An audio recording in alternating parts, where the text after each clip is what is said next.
প্রেত কথা।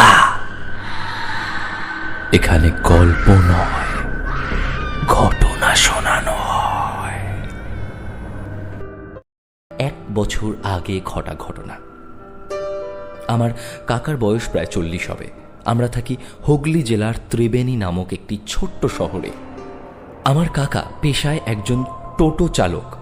কাকা ঠিক 1.5 বছর আগে ভালো প্যাসেঞ্জার পেত বলে একটু রাত করেই টোটো চালিয়ে বাড়ি ফিরত। রোজই বাড়ি ফিরতে বেশ রাত হয়ে যেত। ঠিক এরকমই একদিন বেশ রাত হয়ে যাওয়ায় শেষ প্যাসেঞ্জার নামিয়ে বাড়ির দিকে ফিরছিল কাকা।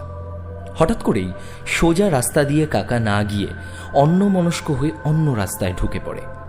যদিও সেই রাস্তাটা দিয়েও বাড়ি ফেরা যায়, কিন্তু একটু ঘুর পথ হয়।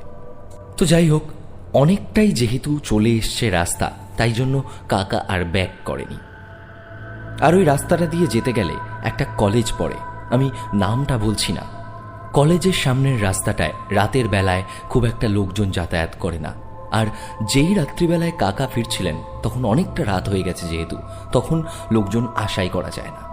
আর সত্যি বলতে দিনের বেলায় তো কিছু মনেই হয় না, কিন্তু রাতের বেলায় কলেজটার সামনে দিয়ে একা গেলে কেমন যেন গা ছমছম করে। কলেজটাকে দেখলে মনে হয় যেন এক মৃত্যুপুরী। তারপর কাকা হঠাৎ করে দেখতে পেল কলেজের ঠিক গেটের সামনে একটা মেয়ে সাদা চুড়িদার পরে দাঁড়িয়ে আছে। দেখে মনে হলো যেন এই সবে মাত্র কলেজ থেকে মেয়েটা বেরালো, কিন্তু এত রাত্রিবেলা তো কলেজ খোলা থাকে না।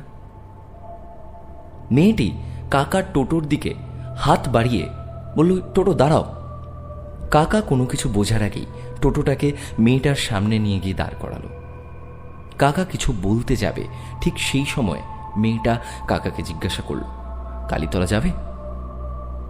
তো সেটা কাকার বাড়ি ফেরার পথেই পড়ে, তাই কাকা না করল না। শেষ যাত্রায় একটা প্যাসেঞ্জার পাওয়া গেল। মাথার ইশারায় কাকা বুঝিয়ে দিলেন যে তিনি যাবেন। মেয়েটি টোটোতে উঠে বসল। মেয়েটির পোশাক দেখে কাকার মনে হলো যে এরকম পোশাক তো এখনকার দিনের মেয়েরা পরে না। এ ধরনের পোশাক 90 দশক কি তার আগের মেয়েরা পরত। ঠিক এরকম স্টাইল অনেক আগে চলতো। মানে বর্তমান কলেজের মেয়েরা সাধারণত এরকম পুরনো ফ্যাশন যে ফলো করে সেটা কাকার জানা ছিল না।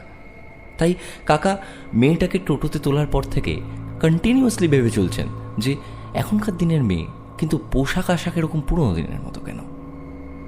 যাই হোক, কাকা ভাবলো যে এটা বোধহয় এখনকার দিনের ফ্যাশন। এই সবের মধ্যে ভাবতে ভাবতে টোটোটা চলছে। এমন সময় কাকা অনুভব করলো টোটোটা যেন হঠাৎ কেমন ঝাঁকুনি দিয়ে কেঁপে উঠল। আর কাকা বুঝতে পারল কালীতলাটা একটু পেরিয়ে এসেছে কাকা। এবার কাকা পেছনে ঘুরে দেখে যে মেয়েটা আর তার পেছনের সিটে বসে নেই।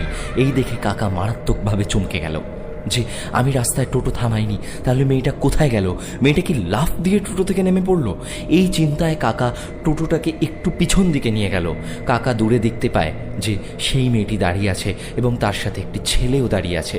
আর তারা দুজনেই কাকার দিকে তাকিয়ে বিচ্ছিরি রকমের হাসছে। এই দেখে কাকা খুব ভয় পেয়ে যায় এবং পুড়িমড়ি করে বাড়ি ফেরে। কিন্তু কাকা সেই রাতে আর কাউকেও কিছু বলে না।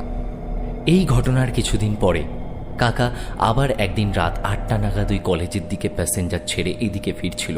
ঠিক কলেজের সামনেটায় 3 জন দাঁড়িয়েছিল, একজন ছেলে, একজন মেয়ে আর একজন একটু বয়স্ক মতো মহিলা। যদিও কাকা কারোর মুখ অত খেয়াল করেননি এবং কাকা গিয়ে টোটোটা তাদের সামনে থামিয়েছেন, যেহেতু তারা হাত দেখিয়েছেন। 3 জনে টোটোয় উঠে যায়। কাকার পিছন দিকে না তাকিয়ে টোটো চালাতে শুরু করে। বেশ কিছুটা পথ যাওয়ার পর হঠাৎ করে পেছন থেকে একটা চেনা গলা পায়, একটা মেয়ের গলা। মেয়েটা বলে ওঠে, কি দাদা, আগের দিনের মতো গন্তব্যে না দাঁড়িয়ে চলে যাবেন না তো? এই বলে আবার একটা বিচ্ছিরি হাসি হেসে ওঠে সেই মেয়েটা। এবার কাকা মুখটা ঘুরিয়ে পিছনে দেখে যে কোনো ছেলে, কোনো মেয়ে নেই, শুধুমাত্র একটা বয়স্ক মহিলা বসে আছে।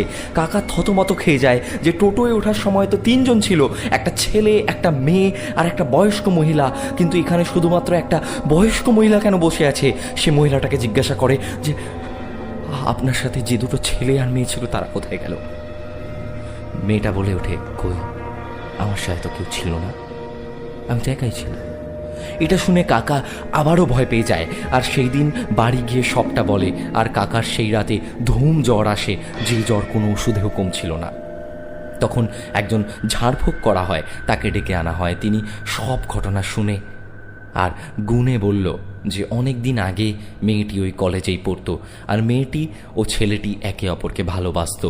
একদিন মেয়েটির কলেজের ক্লাস বাঙ্ক করে ছেলেটির সাথে কালীতলা দেখা করবে বলে ঠিক করে, কিন্তু মেয়েটি গিয়ে দেখে যে ছেলেটা অ্যাক্সিডেন্টে মারা গেছে, আর এটা দেখে মেয়েটি কলেজে গিয়ে আত্মহত্যা করে। তারপর সেই ওঝা কাকাকে বেশ কয়েকটা দামি দামি মাদুলি দেয়। তারপর থেকে আর কোনো সমস্যা হয়নি। যদি আমার ভিডিওটি ভালো লাগে তাহলে আমার চ্যানেলটিকে লাইক, শেয়ার ও সাবস্ক্রাইব করে দিও। এরকম নতুন নতুন ভিডিও পাওয়ার জন্য চ্যানেলটিকে ফলো করে দিও।